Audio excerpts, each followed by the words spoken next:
Olá, meus amados, tudo bem com vocês? Um excelente dia, um maravilhoso dia a vocês, dia 28/7/2025.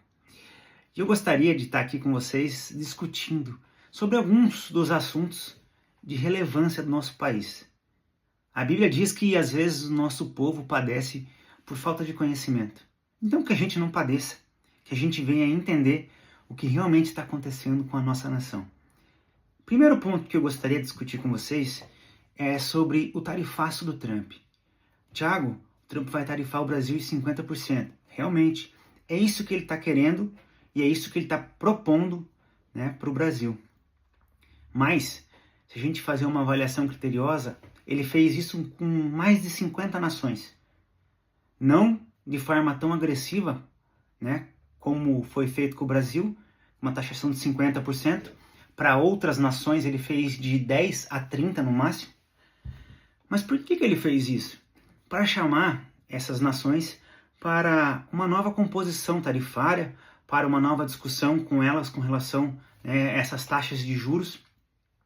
E ele obteve êxito, já teve conversas com a China, conversas com a Rússia, conversas com o Canadá, aonde chegaram a um denominador comum e se acertaram e estão seguindo em paz. Mas com o Brasil, infelizmente, é algo mais complexo, Temos que avaliar e enxergar que o Trump também colocou uma imposição, tendo em vista que há um processo jurídico correndo contra o ex-presidente Jair Messias Bolsonaro, e ele diz que só senta para conversar com o Brasil a partir de que o Bolsonaro seja anistiado, que ele tenha todos os seus direitos políticos devolvidos, que ele tenha uma liberdade, que ele seja anistiado de tudo o que está sendo computado, acusado a ele, Trump coloca o Brasil numa situação delicada, sendo que são três poderes totalmente distintos, o poder judiciário, que é quem está julgando todo o processo do Bolsonaro. É lógico, a gente tem que fazer uma avaliação e a gente não pode ser hipócrita aqui e dizer que o STF não está sendo arbitrário com o Bolsonaro, que ele não está sendo rígido com o Bolsonaro, colocando tornozeleira eletrônica no Bolsonaro, que não permitindo até que ele falasse com o seu próprio filho. A gente entende que é algo muito complexo, é arbitrário, é uma pena dura, mas são situações distintas. Ele tem que discutir a questão tarifária com o chefe do Poder Executivo, certo? Que é o nosso presidente, Luiz Inácio Lula da Silva. E ele não conversa com o Lula, não aceita conversar com o Lula, não quer. O Lula já enviou emissários para tentar essa conversa, que seria o próprio Geraldo Alckmin, que faria essas discussões, mas ele não quer. Ele quer que seja feita a anistia para depois sentar, ou melhor, para depois resolver esse problema com relação ao tarifaço. E isso é ruim para o Brasil. A gente tem que conversar como diplomacia e acertar esses pontos, essas arestas, para que o país dê continuidade à sua força econômica, que o país ande para frente.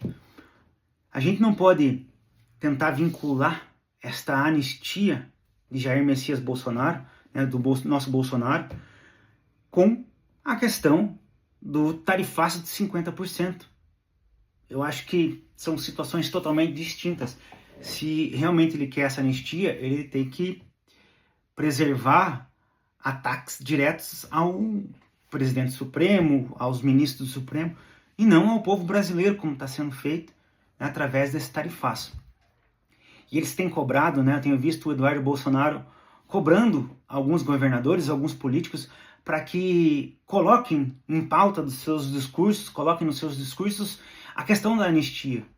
Os governadores têm defendido esses pontos de forma muito concreta, defendido a política do Brasil, ou a discussão com os Estados Unidos, mas não concordando, de terem que ser obrigados a discutir essa questão da anistia. Concordo com os governadores. Eles têm que realmente discutir o futuro dos seus estados, o futuro da nossa nação.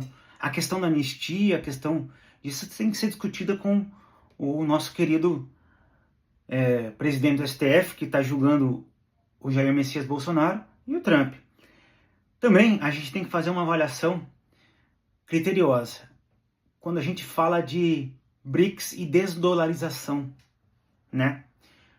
Tiago, a desdolarização é algo importante? Se você fazer uma avaliação, seria algo utópico, né? A gente parar de depender um pouco dos Estados Unidos e passar a ter força como moeda única, né? Então o Brasil discutiria compras com real, a Europa discutiria com euro, Estados Unidos com dólar, cada um com a sua moeda específica. Pois é uma utopia hoje. E na atual situação que a gente está dialogando com o Bolsonaro, com o Trump, este possível acordo do tarifaço para diminuir, né, o tarifaço de 50%, para entrar num consenso, o nosso presidente vai no BRICS e fala de forma infeliz, creio eu, sobre desdolarização, querendo discutir, colocar em pauta esse ponto agora, né? O BRICS é um grupo de países emergentes, né, que ele é composto por Brasil, Rússia, Índia, China e África do Sul. Agora tem mais alguns outros países que entraram, se eu não me engano.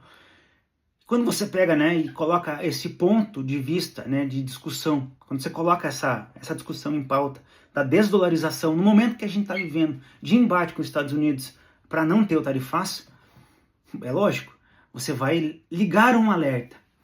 E os Estados Unidos decretou, né, que a desdolarização citada no BRICS seja vista como um alerta. Então, olha o peso que isso representa. Se a gente já está discutindo a desdolarização, o tarifaço, a gente vai brigar agora com a questão da desdolarização, não foi algo feliz para o momento. Foi algo totalmente infeliz, porque você acaba incitando seu adversário cada vez mais, né? Amados, eu vejo uma situação única para o nosso país, né? Cada cristão, no dia de hoje, nas atuais situações, tem que orar, clamar, dizer para Deus o que sente, pedir para Deus discernimento, pedir para Deus que coloque no coração de cada líder, coloque entendimento, que as palavras colocadas, né, que as palavras citadas por ele sejam palavras direcionadas por Deus, que a gente tenha a total confiança nele, porque eu não vejo outra saída, amados. Não há força humana que mude o atual cenário. São guerras para todos os lados, cenários de morte, destruição, fome. Tá faltando amor para o nosso povo, tá faltando aquele amor, sabe, de pai para filho, o amor de Deus, o amor ágape. Tá faltando, meus amados. O que a gente tem que fazer, ao invés de manifestações, a gente tem que se reunir como cristãos para orar. Imagina, né? Uma grande multidão orando na Avenida Paulista, uma grande multidão orando aqui aqui no Centro Cívico, em Curitiba, uma grande multidão orando em frente ao Congresso, uma grande multidão orando em frente ao Planalto. É isso que falta, meus amados. Oração, oração, oração, oração. Amados, encerro por aqui. E na semana que vem, segunda-feira, traremos mais um briefingzinho atual, né, da situação que aconteceu na nossa semana no nosso país, tá bom? Um abraço a todos e fiquem com Deus.